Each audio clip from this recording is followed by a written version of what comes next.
Hello everyone. I would like to talk about an important topic today, which is about therapy. This is a challenge to which I have frequently encountered and worked on with my clients. Actually, it is clients' challenge at the first place, but since this is something that is usually shaped and perceived as something which I, as the therapist, have to take care of and address, it makes a phenomenon or situation that I end up intervening or doing something with. My clinical experiences say that there is a misunderstanding about the agency of therapy. Who is actually the agent and owner of the therapy project? Many people are referred to therapists, or even they contact psychologists themselves who have a perception or understanding about therapy work, which is not necessarily true. Many of us think that this is the therapist's responsibility or duty to figure out things, find a solution, or give concrete tips and directions for moving forwards and concrete recommendations. But this is not always true. In therapy, we together are meant to co-create a new situation, a new life scenario for you. This is about your therapy journey and not your therapist's. She or he has already got it done. This is your time, your turn, your project. Well, this might for some of you seems to be a little odds or not much meaningful. I understand. If so, let me explain a little more. In the context of psychotherapy, we understand psychological symptoms, conditions, and reactions as consequences or responses to something that happens in our subconscious mind. Usually, an emotional need is not covered. Some feelings are suppressed, or some parts of our true selves are censored or ignored. In most of the cases, it is difficult to figure out what the roots are, how come, and since when this suppression mechanism has taken place, and which avoidance strategies we have used as part of our coping model, right? So all these processes are happening in your mind, in your body, and in your nervous system. The therapy is the process of discovering ongoing things and processes in your mind and soul, and transfer to a higher level of mind, which is defense-free or smoother. And this process cannot be done without your engagement, an active contribution, and attendance. So the subconsciousness and its content, with all fascinating and tough and complicated mental activities, belong to you. It is your mental property and not your therapist's, right? So the point of therapy is to turn on a light and make the healing path clearer for you, so you can yourself use the awareness as well as the tools you have learned about to do the work by yourself independently afterwards.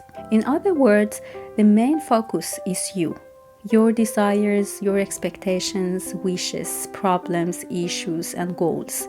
Well, some of you may wonder what role the therapist has then. What she or he does is if all the work should be done by myself as the client. I should say that the biggest role of the therapist is to facilitate, to make the process smooth and feasible, to turn on a light on your way which has been dark, so that you do not get lost and can go ahead safer, right? So his or her role is to provide guidance and to be honest, to do nothing but witness a change, a way that you have paved by yourself. The therapist's role is to, of course, very important, as he or she facilitates a constructive collaboration with you and so-called designs the change model based on the knowledge, understanding, and own professional skills. It is like you are the person who has a solo performance in theater, and then you have a guide or mentor who is watching you from the backstage. Without your full engagement and active role, there will be no chance for movements right? You cannot sit among the audience and expect your mentor to do the performance by dancing instead of you. It's not possible. Interestingly, I have also noticed that there might be a difference between people from different cultural and ethnic backgrounds with respect to this. For example, a majority of people from collectivist culture tend unconsciously to have a little more concrete attitude toward therapy work, in the sense that they can expect therapists being as main actors of the process, and there is less weight on their own contribution and expectations in a project. In other words, many of them will rely on the therapist as the power figure. They are also more inclined to expect concrete tips and recommendations, and may treat their therapist as their doctors or general practitioners, who are supposed to provide them with a concrete relief treatment. It struck me several times that it is about having different definitions and ways to formulate and conceptualize around the concepts of care, professional help, helping agents, and so on. So it should also have something to do with unbalanced power dynamics, as in many of these social and cultural contexts there are different social and economic classes embedded in a society, and therefore the power dynamics in a society are distributed unevenly, and this might hold true when it comes to relationship dynamics between helper and help seeker. While the picture is at least slightly different for people from other cultural and ethnic backgrounds with a more individualistic structure and dynamics. Since individualistic values and independent meanings and perspectives take more place in person's life, I suppose.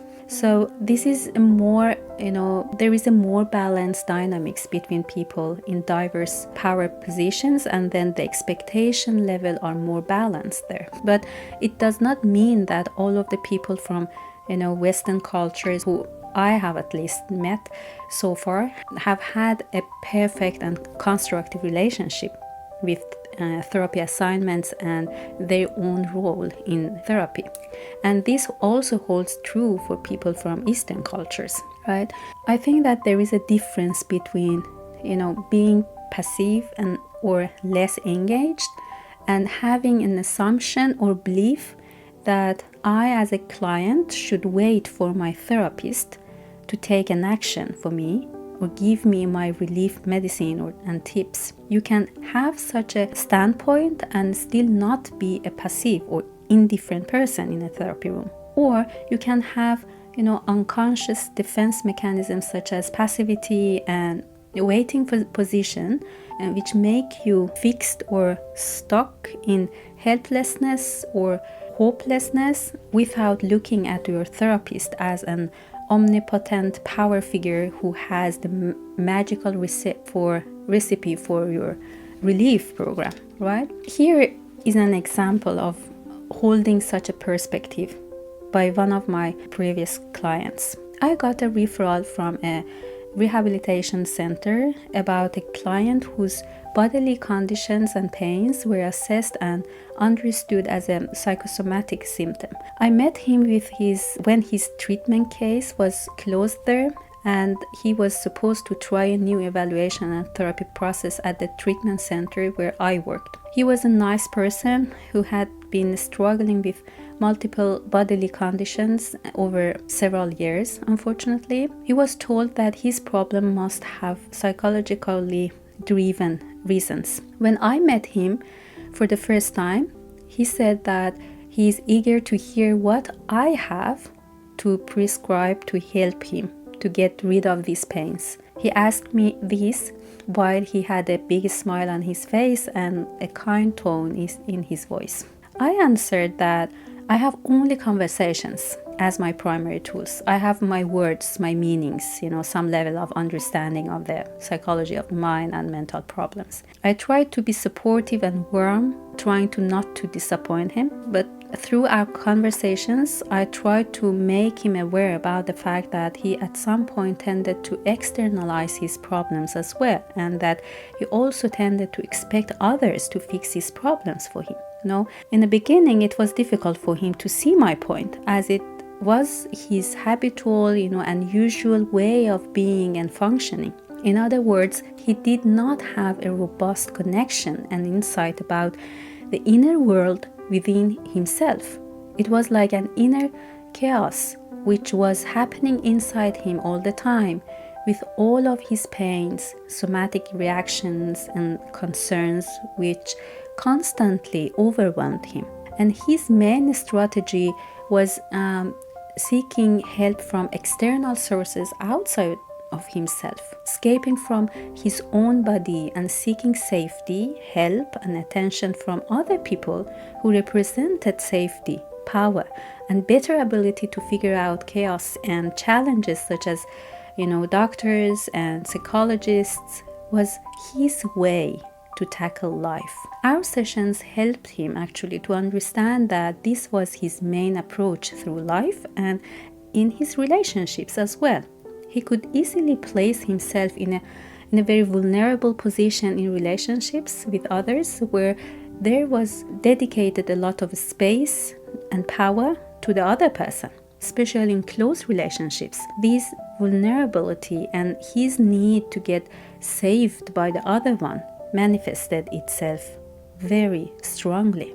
Well, also his chronic pain symptoms were not totally removed, but he gained a new perspective about his attitudes and the ways he managed his life, especially in his relationships. This had actually a lightening effect also on his symptoms, as he became much more aware about his emotions and emotional suppression strategies that he used. So instead of being all the time submissive and pleasing in relationships, he understood that he has to, alter his approach and start to recognize his fear of rejection and all feelings and inner expectations. So lack of engagement because of an unconscious belief saying that this is the therapist's work or duty to fix my problems is something that, at least for me,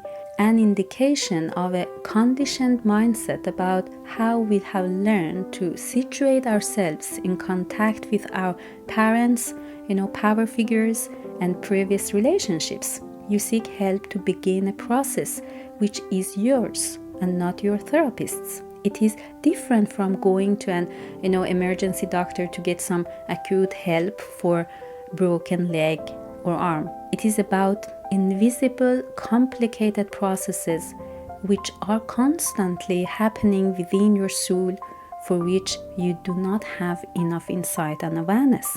And so you need a person who has the right tools to help you to figure things out. So please keep your motivation and energy up, and know that everyone has the power to mobilize own relief and healing energy, and to do that we need support and professional help.